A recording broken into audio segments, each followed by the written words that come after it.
Video आवडल्यास आमच्या चॅनलला लाईक करा, कमेंट करा आणि सबस्क्राईब करायला विसरू नका. नमस्कार मंडळी, आमच्या किचनमध्ये तुमचं स्वागत आहे. तर आज आपण रव्याचे आप्पे बनवणार आहोत. तर झटपट सुरू करूया आपल्या रेसिपीला. आप्पे आपण नाश्त्यातच नाही तर सकाळ, संध्याकाळ, दुपार कधी पण बनवू शकतोय. पण आपल्याला कमीत कमी 1 तास अगोदर तरी गरा भिजू टाकावा लागतो.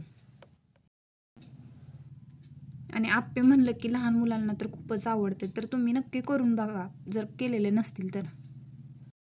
चला तर मग सुरुवात करूया. इथे आपल्याला आप्पे बनवण्यासाठी रवा घ्यायचा आहे. मी इथे 2 वाटी रवा घेतलेला आहे. तो आपल्याला छानपैकी चाळून घ्यायचा आहे आणि त्याच्यात काही जर कचराही असेल तर निसून पण घ्यायचा आहे. तर मी इथे 2 वाटी चाळून घेतलेला आहे. तो आपल्याला एका पातेल्यामध्ये टाकायचा आहे. त्यामध्ये आपल्याला अर्धा चमचा जिरे आणि एकदम चिमूटभर सोडा घ्यायचा आहे. अर्धा चमचा मीठ घ्यायचं आहे. अर्धा चमचा ओवा घ्यायचा आहे आणि ओवा हा आपल्याला हाताने चांगला कुस्करून घ्यायचा आहे. आणि आता आपल्याला अर्धा ग्लास पाणी घालायचं आहे. पण त्याच्यात आपल्याला जसं सामावेन तसं पाणी घालत राहायचं. एक सोबत लय पाणी ओतायचं नाही. आणि आपल्याला ते छानपैकी मिक्स करून घ्यायचं आहे. आता मी हे 11-12च्या सुमारास भिजवायला टाकते आहे. त्याच्यामुळे तुम्ही सकाळी भिजवायला टाकलं तर संध्याकाळी करू शकता किंवा 1 तास अगोदरही केलं तरीच 1 तास जेव्हा करायचं आहे त्याच्या अगोदर तुम्ही भिजवायला टाकलं ना गरा हे सगळं पाणी करून मिक्स करून तरी चालतं या. 1 तासानंतर केलं तरी. मी आता हे 11-12च्या सुमारास टाकून 3च्या सुमारास करते. तर आता हे मी झाकून ठेवून छानपैकी आता आपल्याला हे भिजवायला ठेवायचं आहे. म्हणजे गरा कसा असा फुगतो छानपैकी. आता आपण चटणीची रेसिपी पाहतोय. इथे मी चटणी बनवण्यासाठी नारळ फोडून घेतलेला आहे. आपल्याला ओला नारळ लागणार आहे चटणी बनवण्यासाठी. त्यामध्ये आता ते ओलं खोबरा मी घेतलेला आहे. इथे 8 हिरव्या मिरच्या घेतलेल्या आहेत. ते आपल्याला मिक्सरमध्ये सगळं बारीक करून घ्यायचं आहे. त्यासाठी मी इथं खोबरं घेतलेलं आहे. 8 हिरवी मिरची घेतलेली आहे. लसूण घेतलेला आहे आणि मीठ घेतलेलं आहे. आता हे सगळं मी मिक्सरवर बारीक करून घेते. आता हे सगळं बारीक करून घेतल्यानंतर मी इथे कढई गरम करायला मांडलेली आहे. त्यामध्ये 2 पळी तेल घातलेले आहे. अर्धा चमचा मोहरी, अर्धा चमचा जिरे घातलेले आहेत.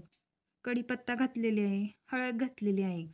आणि बारीक केलेलं ते खोबरं आहे ना ते आपल्याला टाकायचं आहे आणि छानपैकी परतून घ्यायचे आणि पाणी ओतून छानपैकी फोडणी द्यायची. आता मी इथे छानपैकी फोडणी दिलेली आहे. आता त्याला आपल्याला उकळी आली की गॅस बंद करून टाकायचं आहे. जास्त शिजवत बसवायची नाही चटणी. आता इथे आपली थोडी उकळी आलेली आहे त्यामुळे मी आता गॅस बंद करते.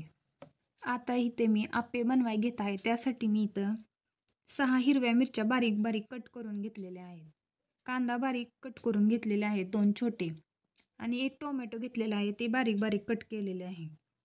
आता मी जे गरा भिजवून घेतला होता त्यामध्ये आपल्याला बारीक केलेल्या हिरव्या मिरच्या टाकायच्या. आता बारीक केलेला कांदा टाकायचा आहे आणि बारीक केलेला टोमॅटो टाकायचा आहे आणि कोथिंबीर टाकायची बारीक केलेली आणि ती छानपैकी मिक्स करून घ्यायचं आहे आपल्याला. आता मी गॅसवर आप्प्याचं भांडं गरम करायला मांडलेलं आहे. त्यामध्ये आपल्याला चमच्याने किंवा पळीने सगळ्या ह्याच्यामध्ये तेल सोडून घ्यायचं आहे.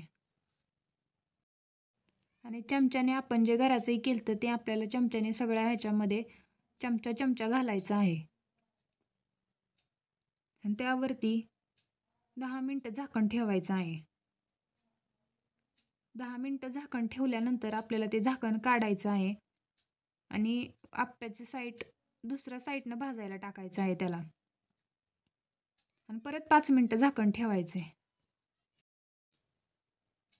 आप्पे छानपैकी भाजून झाल्यानंतर आपल्याला ते एका ताटामध्ये छानपैकी काढून घ्यायचे. अशा प्रकारे आपल्याला सगळे आप्पे करून घ्यायचे आहेत. अशा प्रकारे आपली आप्पेची छानपैकी रेसिपी तयार झालेली आहे. जर तुम्हाला व्हिडिओमध्ये काही समजलं नसेल तर तुम्ही कमेंट करून सांगू शकताय. नाश्त्यासाठी तुम्ही आप्पे कधीही बनवू शकता. तुम्ही हे भांडे आणून ठेवा म्हणजे तुम्हाला करायला पण सोपं जाईल.